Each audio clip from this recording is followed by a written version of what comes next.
We were sitting at Susie Connie's shopping. Oh, she said, I just got carried away and I felt like the cackling hags were ganging up on me. Cackling hags? You know what? This is too much. Uba, you have so many friends here. I know, but I don't have my mom. I know. Are you good? Let it out, girl. I don't want to do it. We can't talk about any of that today. I'm sorry, we can't. Later. No. I can't. I picked the two people who are supposed to love me didn't. Or couldn't. What's up, y'all? It's Brian Keith, and I'm back with another video. Today, we're going to talk about the Real Housewives of New York City, episode 4, and I'm going to keep it all the way real.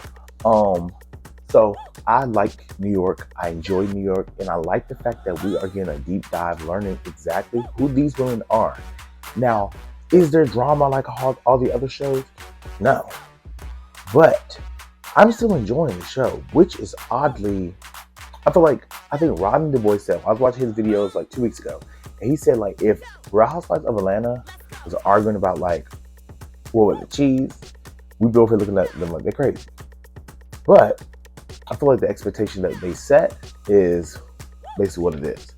But I'm enjoying it. I don't know how you guys are feeling, but I'm enjoying it down. So like, comment, subscribe, and let's get into the video. Yeah, let me check my shit real quick. Hotter than the fire coming out my flaming lips. You wanna play with me? You can't play in me. On the playground, bitch, you can't play with me.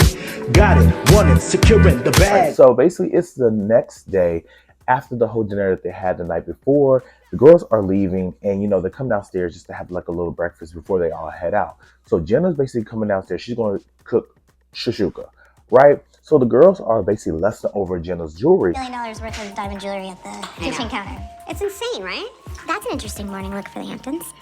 Have you heard of the movie Breakfast at Tiffany's? She just like over here has her jewelry on her wrist dripped out. And they're like, oh my God, who cooks with all this jewelry on the arm? And she's like, girl, have you not watched Breakfast at Tiffany's? Yeah, I'm giving very much that.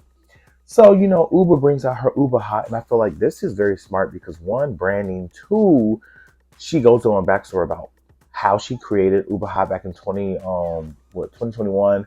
It was on Oprah's favorite things list of 2021. You know how Obama does his list of like the music he's listening to?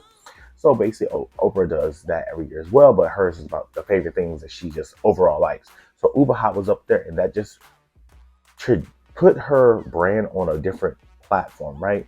So now her whole story is that she's trying to find investors, and she's trying to find who can help her bring her brand to the next level.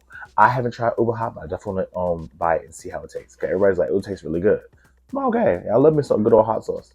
So that at breakfast, Bryn brings up being adopted by her grandmother because her parents basically weren't in the picture, and she doesn't really want to get deep into like her backstory, so she just goes over like a little bit of fluff. It's not too deep. It's just like, yeah, this and the third with my grandma. Have a good time. So I would definitely learn a little bit more about her because it's Thanksgiving time now, and Bryn is basically saying, yeah, I'm going overseas, but I'm just gonna go with my third ex-fiance. Nothing too crazy. I'm just like, girl, third ex-fiance. Oh Lord, again. Yeah, that's crazy. But I mean, you can definitely tell, and she's being upfront where it's like, you know what, I don't have family really to go to. So I fill these voids with other people. And I like the fact that she's very transparent and she knows that up front. Finally, the girls are going back to New York. The first person that hit the road, literally the car pulled up and the girls out the door. Jessel said, goodbye, girl. Bye. And you can definitely tell that there's something brewing between Jessel and Aaron. And especially from the preview that we saw, I was like, okay, now they're trying to give drama. Hey, man. So the girls are going back to New York. Basically, the next day, Erin is basically talking about her upbringing in real estate. Her parents was in real estate, and she grew up in that lifestyle of real estate. So at 19, she got her real estate license. 21, she sold 4 buildings, and now she's for the past 5 years working for the Frank Eklund Group. Basically, we already know that the guy from Millionaire, I was about to say Millionaire Matchmaker, $1 Million Listing. So one thing about Erin is the fact that, one, she has an eye for design. She basically has a passion for construction design, and she takes these buildings, tear them down, or these apartments. Like she goes with realtors or contractors a person that wants to buy this place, redo the whole entire apartment, tear it down, and build it to how they would like it and bring more profit value. Erin basically talks about, I have a lot of stuff going on in my life day to day. I do a lot of things, so I don't have time for the BS, which matches her personality. I feel like for me, what I've seen so far is Erin has been offended by almost everything. So we see Brynn go to the hair salon. She's over here, basically just getting a wash and go. This little washy out of hair. Not down there, up here. And it's hard to manage. I go to the hair salon every week. Press out, nothing too crazy.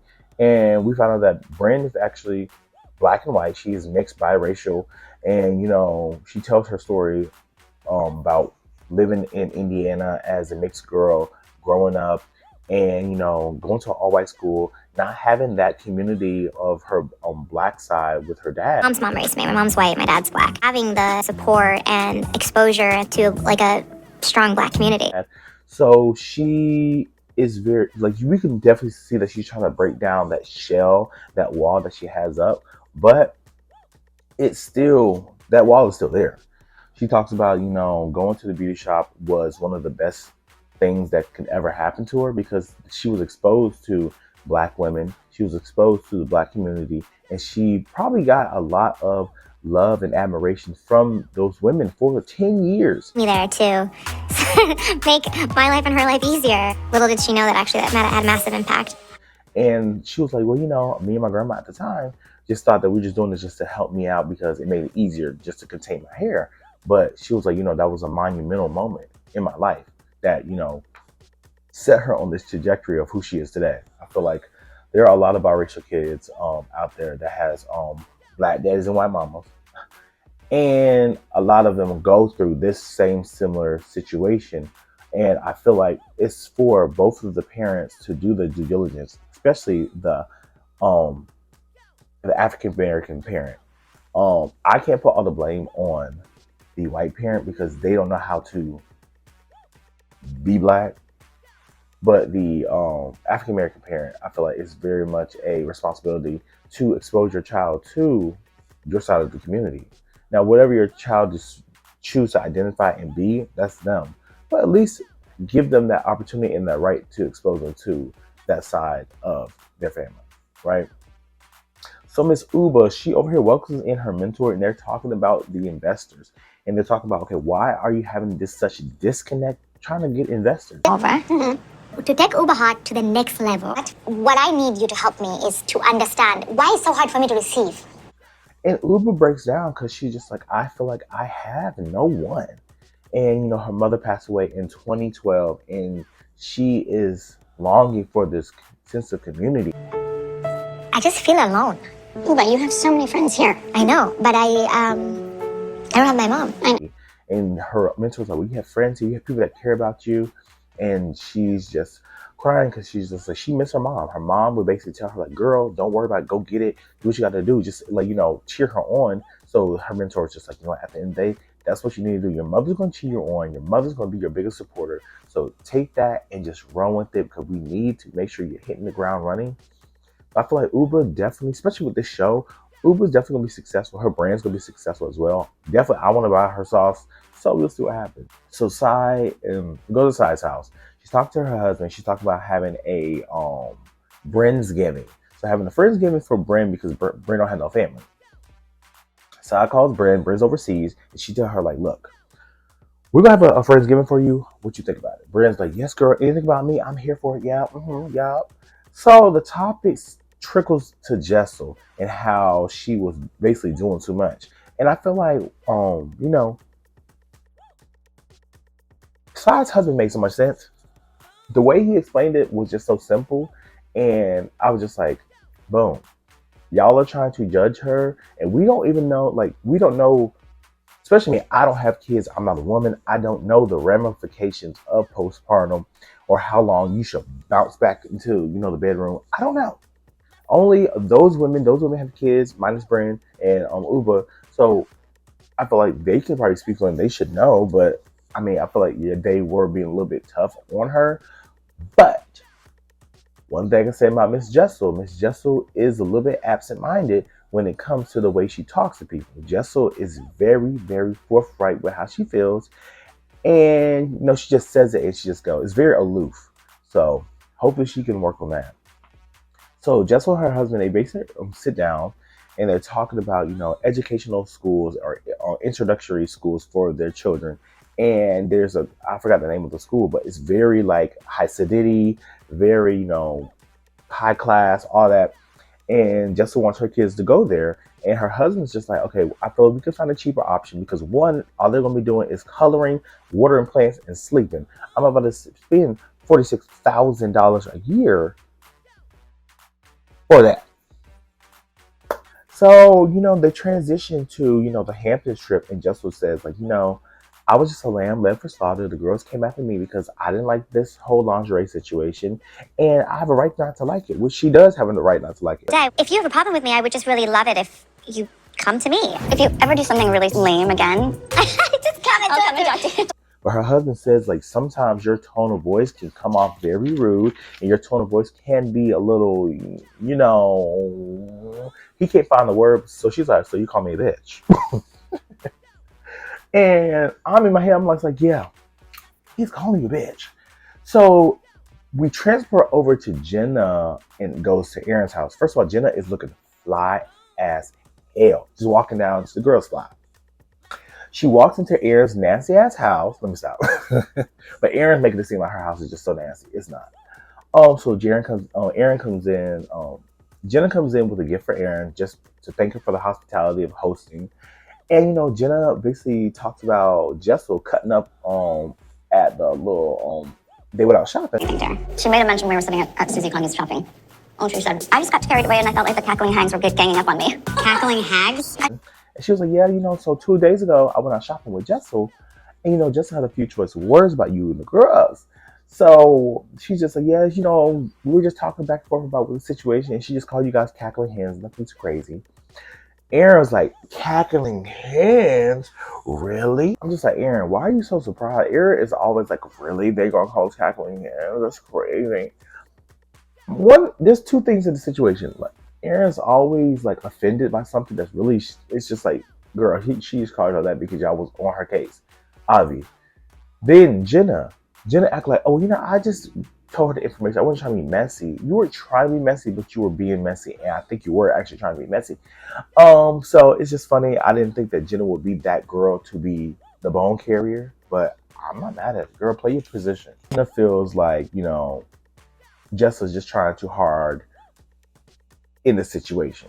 And I can see that. But I think she's saying things without thinking and doesn't quite realize how they come off. I don't think there's a mean bone in her body.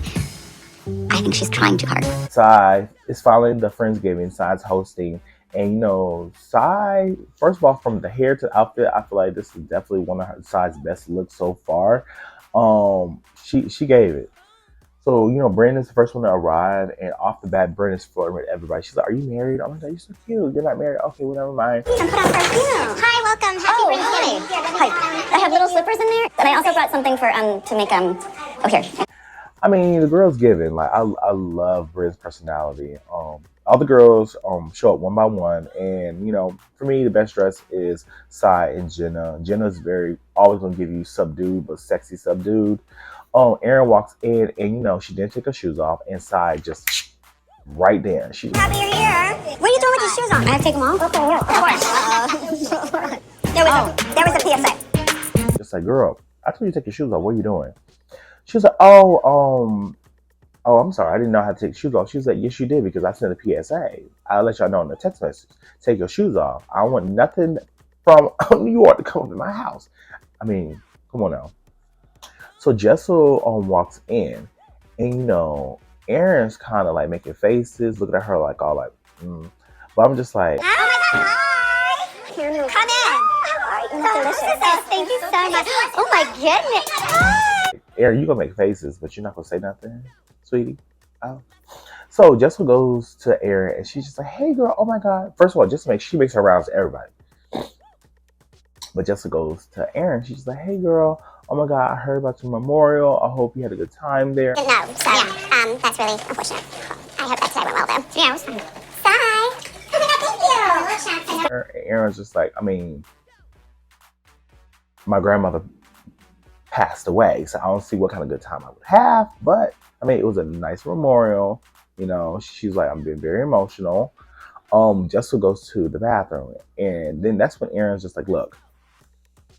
So Jessica was over here out with Jenna, and she called us cackling hens. Wait, did you tell them about what she called us after the Hamptons? Why am I always last to find out? Jessica cyanide cackling hens. Yeah. And so Uber's like, cackling hens, what does that mean? They had to explain to her what it means. So Jenna's in, Jenna, like I said, Jenna's like, I didn't mean to stir the pot, but I'm like, you did, Jenna. So everyone's gathered around the table, and Sai segues to Bryn. Thank you to Sai for having us. Thank you to Sai. Thank you everybody for coming. This is like something for Bryn that I wanted to put together because, you know, you expressed to us why. And basically, Bryn talks about her backstory, and you can definitely tell that one, she doesn't want to talk about it. Two, it's a lot for her to bring up. We can't talk about any of that today. I'm sorry, we can't. Later. No. I can't. Absolutely not. And it's just very, like, her and Uba, you know, have this such pain dealing with loss. And, you know, I feel for both of them in their stories. I'm happy that they're bringing it up because I feel like you can learn, it's creating a more well-rounded character on these shows. With Bryn, hopefully one day she can open up and talk about her story and tell her story in full. But right now she is unwilling to talk about it. The producer's trying to get her to talk about it. She does not want to talk about it. She'll talk about the pain it caused, but she don't want to talk about what happened. You know, like Section 8 housing, whatever. It wasn't a good situation. The two people who are supposed to love me didn't. Or couldn't. With the ladies, she told them that, you know, her parents just neglected her and her siblings, and you know, basically it. But I'm definitely enjoying New York. What do you guys think? Please put down in the comments what you guys think about New York. I like it. So like, comment, subscribe, and I'll see you guys in the next video. Peace.